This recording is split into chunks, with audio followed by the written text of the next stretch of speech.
राधा स्वामी जी।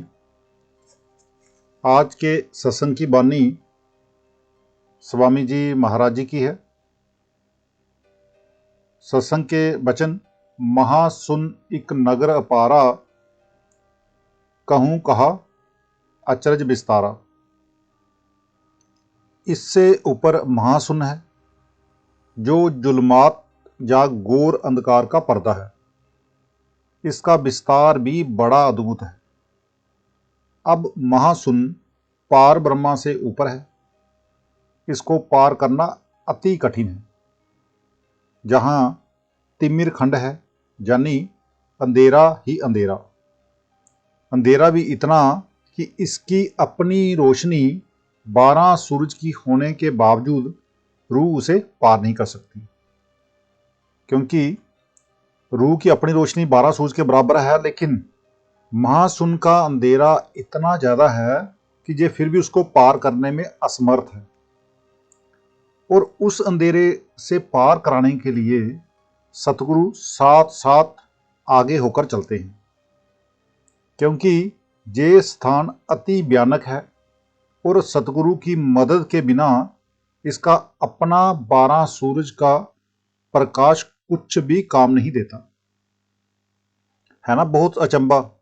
जहाँ अचंबा ये है कि रूह गुरु के प्रकाश के साथ ही पार जा सकती है, बावजूद इसके कि रूह इतनी तरक्की याफ्ता यानी उन्नत हो चुकी है कि इसका अपना प्रकाश 12 सूरज का है, लेकिन फिर भी उसमें ताकत नहीं कि वो इसको पार कर सके।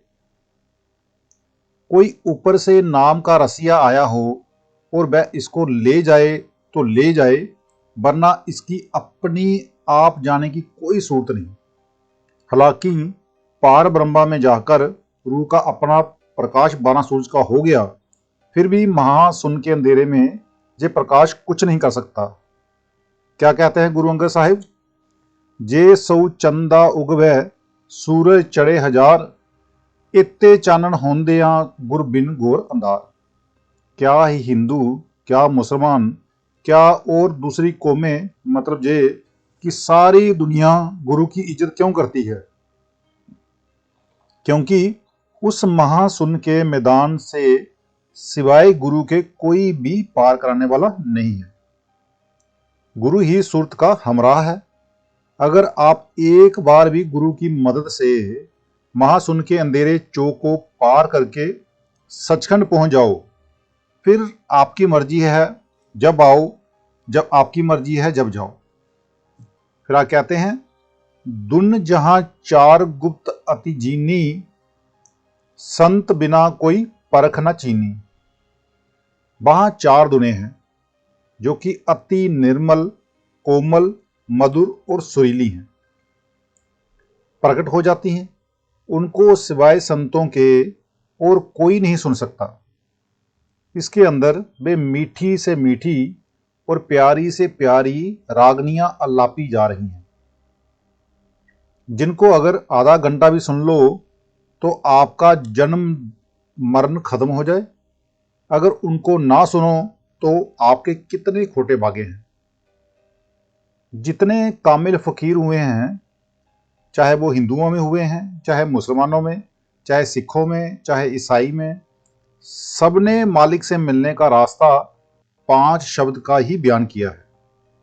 यानी स्वामी जी, दादू जी, पलटू जी, मौलाना रूम, शब्श तंबरेज, बीखा जी, नाबा जी, नामदेव जी, बेनी जी, मदन दास जी, जितने भी कामिल फकीर मालिक के दरबार में पहुंचे 5 शब्द के जरिए ही पहुंचे।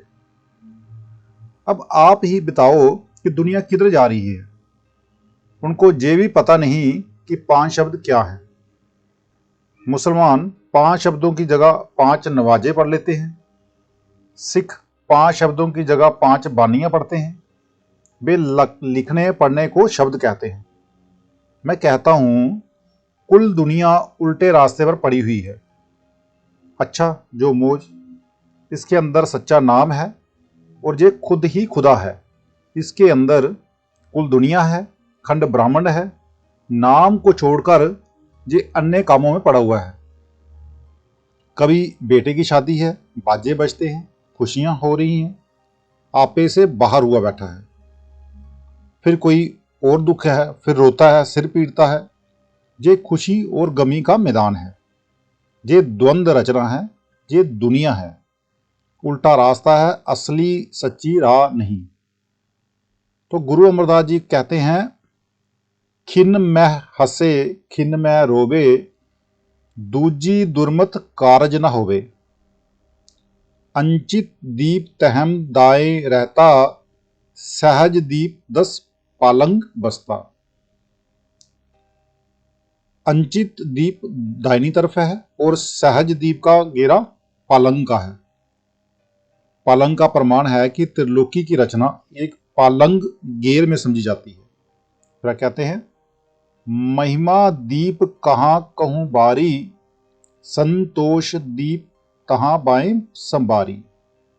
अब स्वामी जी महाराज फरमाते हैं कि उस देश की महिमा क्या कहें, बड़ी सुंदर और मनोरंजक है। बाईं ओर संतोष दीप बसता है। जब तक मन काबू में नहीं आता, ना पर्दा खुलता है, ना रूह रूहानी मंडलों पर जाती है, और ना नाम की ही लज्जत आती है, और ना ही शांति मिलती है।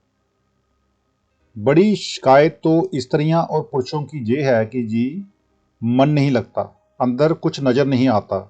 ये आम शिकायत है। सुनो, जब तक मन के साथ लड़ाई ना करोगे, ये अंदर नहीं जाएगा। यही गुरु अमरदास जी कहते हैं, मन ही नाल झगड़ा, मन ही नाल सत। मन के साथ लड़ाई लड़ो, जो मन कहता है वह उसे ना दो।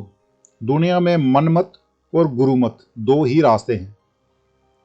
अगर जो मन कहे वह दें तो मनमत हैं, अगर गुरु के कहने के मुताबिक कमाई कर लें तो गुरुमत में आ गए और गुरुमुख हो गए। हमें चाहिए कि सत्संग से उठने के बाद सत्संग के वचनों पर विचार करें। जो जो ऐब पाप गुरु बताता है उनको छोड़ दें और उसके हुक्म की तामील करें। ये तीसरे तिल यानी कि दोनों आंखों के बीच में नहीं बैठता, मन वहां बैठने नहीं देता। जिस तरह मस्त हाथी काबू में नहीं आता, इसी तरह मस्ती में आया हुआ मन भी काबू में नहीं आता। हाथीवान अपने हाथ में अंकुश रखते हैं। जब वह टेढ़ा चलता है, जब मस्ती करता है, तो उसके सिर पर मारकर उसको सीधा कर लेते हैं। इसी तरह जो गुरु का उपदेश है, ये शिष्य के लिए, मन के लिए अंकुश है। अगर ये गुरु पर भरोसा रखकर नियम पूर्वक भजन अभ्यास करे तो मन अंदर टिक जाता है। मन चाहे रोए चाहे पीटे, उसका कहना नहीं मानना।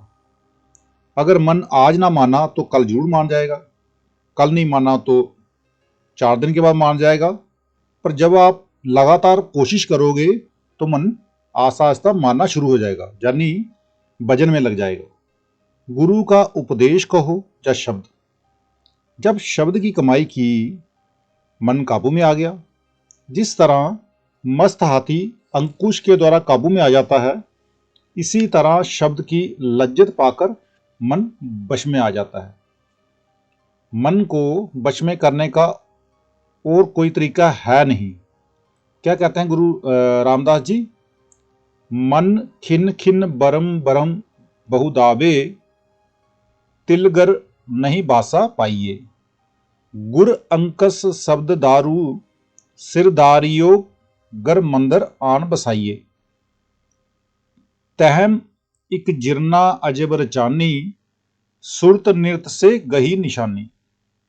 कहते हैं, वहां एक अनोखा झरना है जिसकी निशानी सुरत और नृत्य से मिलती है। जिस वक्त सुरत ऊपर को चढ़ती है तो पहले चित्त होता है जो देखता है, और साथ में मन होता है जो स्वाद लेता है। ओंकार के देश के ऊपर चित्त और मन नहीं जाते, ये ओंकार में ही लीन हो जाते हैं। फिर उसके बाद क्या होता है, कि जो सुरत होती है वो अकेली रह जाती है। वहां इसकी दो शक्तियां होती हैं, पहली सुरत यानी महसूस करना और दूसरी नृत्य यानी देखना। 10वें द्वार में जाकर नृत्य पैदा होती है और सतगुरु की दया और बल से प्रेम पैदा होता है। फिर सुरत बेखौफ हो जाती है। जिस वक्त सुरत की ये अवस्था होती है तो वह शुक्राना करती है, हे मालिक तू धन्य है, हे स्वामी तूने तो मुझे मन और माया के मैदान में से सूरमा बनाकर पार करा दिया है। अंदर बड़ा सुंदर सामान है, रूह अमृत पीती है, अंदर बड़े प्रेम और प्यार भरी धुन आ रही है। वह शब्द है, उसमें कशिश है। वह रूह को खींचता रहता है और दुर्दाम पहुंचकर रूह रूपी बूंद को मालिक रूपी समुद्र में लीन कर देता है। यानी कि जो रूह है वो परमात्मा से मिलकर परमात्मा का रूप बन जाती है। तो आज का सत्संग इतना ही, मिलते हैं कल के सत्संग में। राधा स्वामी जी।